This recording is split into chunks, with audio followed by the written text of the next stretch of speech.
If you ask Naomi Wolf, there are two pivotal problems with female sexuality in 2013. One, women aren't taking enough ownership of it, and two, men are taking too much. And that's what spurred her to write this book, Vagina, a new biography, an exploration of the neurobiological connection between a woman's brain and her vagina. Immediately, the book touched a nerve, TMI said some reviewers, while others questioned the science behind Naomi's claims. But criticism is nothing new to Naomi, who helped kickstart a new wave of feminism with the beauty myth, an account of the way impossible standards of beauty work against women.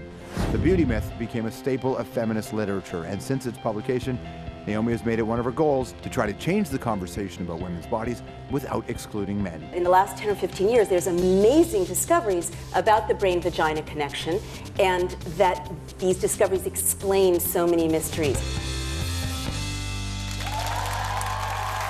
What a treat, everybody. Please welcome to the program, Naomi Wolf.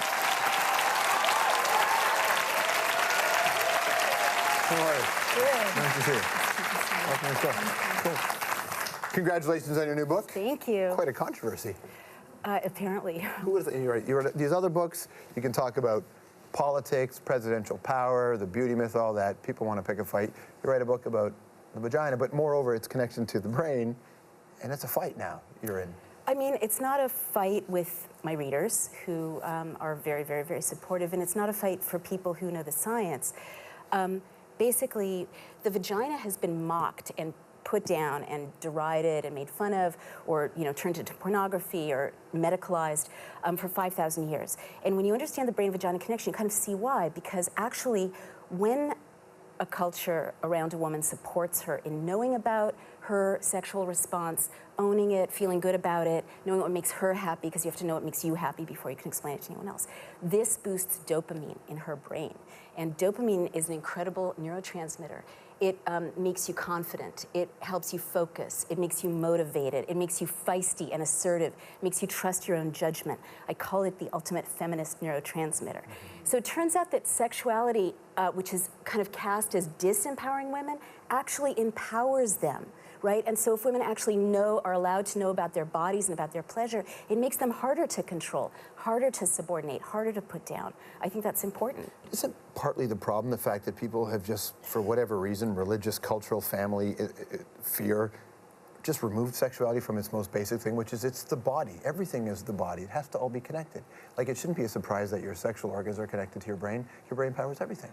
We misunderstand even something as basic as female anatomy, because we're locked in Masters and Johnson 40 years ago, and they said men and women are similar, arousal, plateau, climax, resolution. But it turns out that this is really wrong. There's never resolution. There's never resolution. There's always more to find out. But it turns out that men and women are so different even at the level of their neural wiring, that if you look at a medical image of male pelvic innervation, you see like a grid of nerves around the penis, which is very uniform from man to man. But if you look at, and I often joke, it's like a map of New York, where there's uptown, where there's downtown, you don't get lost, But there's so much that can happen on the island.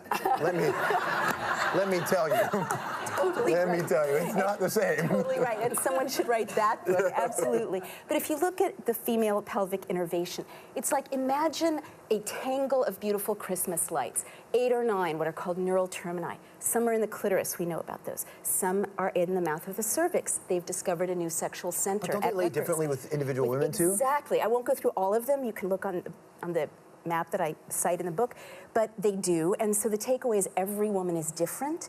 Women should not have judgments about how they reach orgasm, what feels good, whether it takes them longer or less time or whatever. And also, anyone who wants to love a woman has to know that they need to learn her as an individual, like snowflakes. Every woman is different. How much is it about the education of boys and what boys don't learn? Everything. Porn is rushing in and educating all of our children. Yeah. And what I'm hearing from counselors in middle schools is so scary. Well, it used to, and speaking as a guy who was once a young boy, porn has always been what informed you, but the difference was that it was really difficult to get, right? And it was fleeting moments, and you often had to steal it or go to somebody's house, and their dad had it. Right. But now it's just so everywhere that I just worry even that the sheer volume of it is going, we won't know the effects for a while. No, we do, and that's what's so scary about this chapter. We're beginning to know, and you're absolutely right to look at the technology. When you're just looking at a Playboy centerfold, it isn't messing with your brain. what happens when men masturbate to online pornography, which they can click a lot and get more and more extreme, is that the male brain, and to some extent the female brain, habituate to the imagery. So very quickly you need more and more extreme imagery to get the same level of arousal. How's your 7 o'clock dinner going so far, Canada? How's that going? The happy note about this. No, this is important to talk about. It is important. Yeah. I think it's a public health issue because sure. what's happening is that young, healthy men and middle-aged healthy men are reporting an epidemic of sexual dysfunction related to this. If you look at now, a commercial for Viagra or Cialis or whatever now isn't a joke. Like, people see it, they don't even make jokes about them, any kind of erectile dysfunction. But in the very beginning, I remember when those first ED commercials came out, and it was a bit of a thing.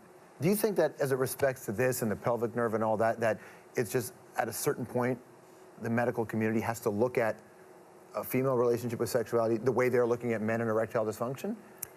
I mean, I hope they do. Unfortunately, how can I put this?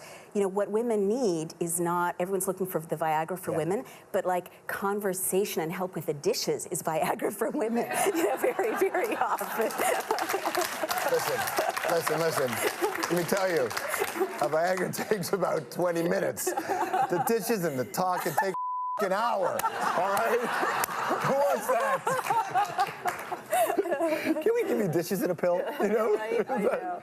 No, but therein lies the thing. It's actually, so what in the end helps female sexuality is also what helps a relationship. Well, you're right, and to be a little, you know, more sort of serious about this very funny thing is that if you want a woman enthusiastically to want to make love with you for the rest of her life, you have to be nice to her for the rest of her life, and you have to partner with her in the things that stress her out. It's really good to see you. Thank you so much. You too. Really appreciate that. All right. Naomi Wolf, everybody. Book is called Vagina, a new biography. We'll be right back.